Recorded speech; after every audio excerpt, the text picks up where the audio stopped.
Hi, എന്തൊക്കെയുണ്ട് വിശേഷങ്ങൾ? എല്ലാവരും ഊണ് കഴിക്കാൻ റെഡി ആയിട്ടിരിക്കുകയല്ലേ? അപ്പോൾ നമ്മളിന്ന് ഊണിൻ്റെ കൂടെ കഴിക്കാൻ പറ്റിയ ഒരു ഈസി ഓംലെറ്റ് ആയിട്ടാണ് ഉണ്ടാകുന്നിരിക്കുന്നത്. ഓംലെറ്റ് നമ്മൾ പല രീതിയിൽ ഉണ്ടാക്കാറുണ്ട്.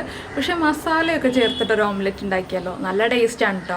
മസാല ചേർക്കണം എന്നുണ്ടെങ്കിൽ നിങ്ങൾക്ക് മസാല ചേർക്കാം, ഇല്ലെങ്കിൽ ബാക്കിയുള്ള ഇൻഗ്രീഡിയൻസ് ഒക്കെ ചേർത്തിട്ട് ഉണ്ടാക്കാം. എന്തായാലും നിങ്ങളിത് ട്രൈ ചെയ്ത് നോക്കിയില്ലെങ്കിൽ ഉറപ്പായിട്ടും ട്രൈ ചെയ്ത് നോക്കിക്കോളൂ. പിന്നെ 4 മുട്ടയൊക്കെ എടുക്കുകയാണെങ്കിൽ 2 പ്രാവശ്യമായിട്ട് ഫ്രൈ ചെയ്താൽ മതി കേട്ടോ. ഒറ്റ പ്രാവശ്യമായിട്ട് ഫ്രൈ ചെയ്തിട്ടുണ്ടെങ്കിൽ നമുക്ക് തിരിച്ചിടാനൊക്കെ ബുദ്ധിമുട്ട് വരും. അപ്പോൾ ചെറിയ അളവിൽ മാത്രം നമ്മൾ ഉണ്ടാക്കുക. വലിയ അളവിൽ ഉണ്ടാക്കുകയാണെങ്കിൽ 2-3 പ്രാവശ്യമായിട്ട് ഉണ്ടാക്കുക. അപ്പോൾ നമ്മുടെ മസാല ഓംലെറ്റ് നമുക്ക് എങ്ങനെയാണ് തയ്യാറാക്കുന്നതെന്ന് നോക്കാം. നമുക്ക് നമ്മുടെ ഇൻഗ്രീഡിയൻസ് നോക്കാം. നമ്മളിപ്പോൾ 3 മുട്ട എടുത്തിട്ടുണ്ട്. അതിലേക്കായിട്ട് ഒരു ചെറിയ തക്കാളി, ഒരുപാട് വലിയ തക്കാളി വേണ്ട. ഈ തക്കാളിയുടെ സീഡ്സ് റിമൂവ് ചെയ്തെടുക്കണം. അതുപോലെ തന്നെ ഒരു സവാള അത്യാവശ്യം വലിപ്പമുള്ള ഒരു മീഡിയം വലിപ്പത്തിലുള്ളൊരു സവാള എടുക്കാം. അതുപോലെ തന്നെ 2 പച്ചമുളക് എടുത്തിട്ടുണ്ട്, 2-3 ഇതിൽ കറിവേപ്പില എടുത്തിട്ടുണ്ട്, കുറച്ച് മല്ലിയില എടുത്തിട്ടുണ്ട്. പിന്നെ നമുക്ക് പൊടികളൊക്കെയാണ് വേണ്ടത്. അപ്പോൾ ആദ്യം നമുക്ക് ഈ സവോള ഒന്ന് പൊടിയായിട്ട് മുറിച്ചെടുക്കാം. അതുപോലെ തന്നെ തക്കാളിയും ചെറിയ പീസുകളായിട്ട് മുറിച്ചെടുക്കാം. പച്ചമുളക് നമ്മൾ ഓംലെറ്റിന് കട്ട് ചെയ്യുന്ന പോലെ തന്നെ കട്ട് ചെയ്തെടുക്കാം. ഇതെല്ലാം കട്ട് ചെയ്ത് കഴിഞ്ഞിട്ട് നമുക്ക് ബാക്കിയുള്ള പൊടികളെല്ലാം ചേർത്ത് മിക്സ് ചെയ്തെടുക്കാം. അപ്പോൾ നമ്മൾ നമ്മുടെ സവോള ചോപ്പ് ചെയ്തെടുത്തിട്ടുണ്ട്. അതുപോലെ തന്നെ തക്കാളി സീഡ്സ് റിമൂവ് ചെയ്ത് ചെറുതായിട്ട് കട്ട് ചെയ്തെടുത്തിട്ടുണ്ട്. പച്ചമുളകും മല്ലിയിലയും കറിവേപ്പിലയും ചോപ്പ് ചെയ്തെടുത്തിട്ടുണ്ട്. ഇനി നമുക്കിതൊരു പാത്രത്തിലേക്ക് മാറ്റാം. അപ്പോൾ ഈ ഒരു പാത്രത്തിൽ ഞാനൊരു 2 ടീസ്പൂൺ വെള്ളം എടുത്തിട്ടുണ്ട് കേട്ടോ. സാധാരണ വെള്ളം, നമ്മൾ കുടിക്കാനൊക്കെ ഉപയോഗിക്കുന്ന വെള്ളം. അതിലേക്ക് നമ്മൾ കട്ട് ചെയ്ത് വെച്ചിരിക്കുന്ന സവോള, അതുപോലെ തന്നെ തക്കാളിയും നമ്മൾ കട്ട് ചെയ്ത് വെച്ചിരിക്കുന്ന പച്ചമുളക്, മല്ലിയില, വേപ്പില ഇതെല്ലാം ചേർത്ത് കൊടുക്കാം. ഇനി ഇതിലേക്ക് നമ്മൾ ചേർക്കുന്നത് പൊടികളാണ്. 1/4 ടീസ്പൂൺ മഞ്ഞൾപ്പൊടി, 1/4 ടീസ്പൂൺ മതി. നിങ്ങളുടെ എരിവ് അനുസരിച്ച് മുളക് പൊടി ചേർക്കാം. ഞാനൊരു 1/4 ടീസ്പൂൺ എരിവുള്ള മുളക് പൊടി ചേർക്കുന്നുണ്ട്. കാശ്മീരി ചില്ലി പൗഡർ ആണെങ്കിൽ 1/2 ടീസ്പൂൺ വരെ ചേർക്കാം കേട്ടോ.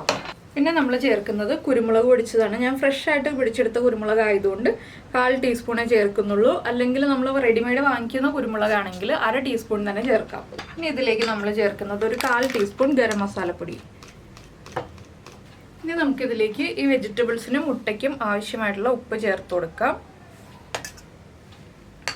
ഇനി നമ്മൾ എടുത്തു വെച്ചിരിക്കുന്ന മുട്ട ഇതിലേക്ക് പൊട്ടിച്ചൊഴിക്കാം. നിങ്ങൾക്ക് കൂടുതൽ മുട്ടയിൽ ചെയ്യണമെന്നുണ്ടെങ്കിൽ എല്ലാ ഇൻഗ്രീഡിയൻസിനും അളവ് കൂട്ടിയിട്ട് ഉപ്പ് മാത്രം ഒരുപാടായിട്ട് കൂട്ടരുത്. ഉപ്പ് ഒരു മീഡിയം അളവിൽ കൂട്ടാട്ടോ. എന്താണെന്ന് വെച്ചിട്ടുണ്ടെങ്കിൽ ഉപ്പ് ഒരുപാട് ചേർത്തിട്ടുണ്ടെങ്കിൽ നമ്മുടെ ഓംലെറ്റിൻ്റെ ടേസ്റ്റ് തന്നെ മാറിപ്പോവും, നമുക്ക് കഴിക്കാൻ പറ്റില്ല. പിന്നെ നല്ല എരിവ് വേണമെന്നുണ്ടെങ്കിൽ കുരുമുളക് പൊടി കൂടുതൽ ചേർക്കാം.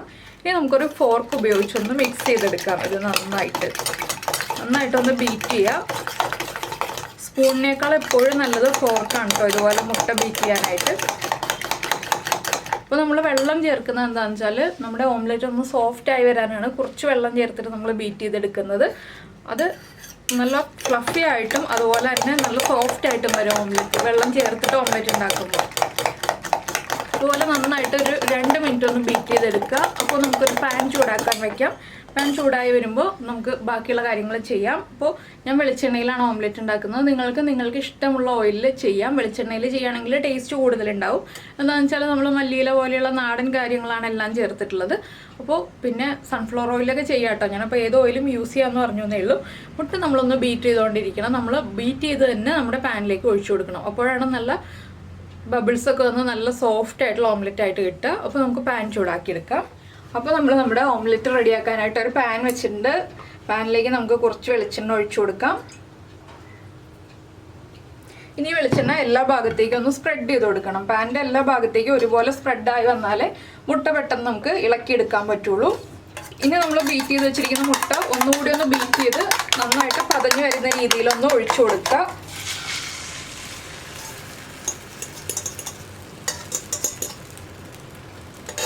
ഇതെല്ലാ ഭാഗത്തേക്കും ഒന്ന് സ്പ്രെഡായി വരണം. പതുക്കെ ഒന്ന് അനക്കി കൊടുക്കുക പാൻ. ഇനി ഇത് കുക്കായി വരട്ടെ, നമുക്ക് വെയിറ്റ് ചെയ്യാം. അപ്പോൾ നമ്മൾ എഗ്ഗ് ഒഴിച്ച് കഴിഞ്ഞിട്ട് ഒന്ന് അടച്ചു വെച്ച് കുക്ക് ചെയ്യാം കേട്ടോ. ഒന്ന് 2 ഭാഗം ഒരുപോലെ കുക്കായി വരാൻ വേണ്ടിയിട്ടാണ് നമ്മളൊന്ന് അടച്ചു വയ്ക്കുന്നത്. അപ്പോൾ മുകൾ ഭാഗം ഒന്ന് കുക്കായി കിട്ടിക്കോളും, അല്ലെങ്കിൽ കുറച്ച് സമയം എടുക്കും മുകൾ ഭാഗം കുക്കായി വരാനായിട്ട്. അപ്പോൾ നമ്മുടെ മുട്ടയുടെ മുകൾ ഭാഗം നന്നായിട്ട് കുക്കായിട്ടുണ്ട്. നമ്മളിതുപോലെ അനക്കുമ്പോൾ മൂവ് ആവുന്നുണ്ടെങ്കിൽ നമുക്ക് അടുത്ത സൈഡിലേക്ക് തിരിച്ചിടാം.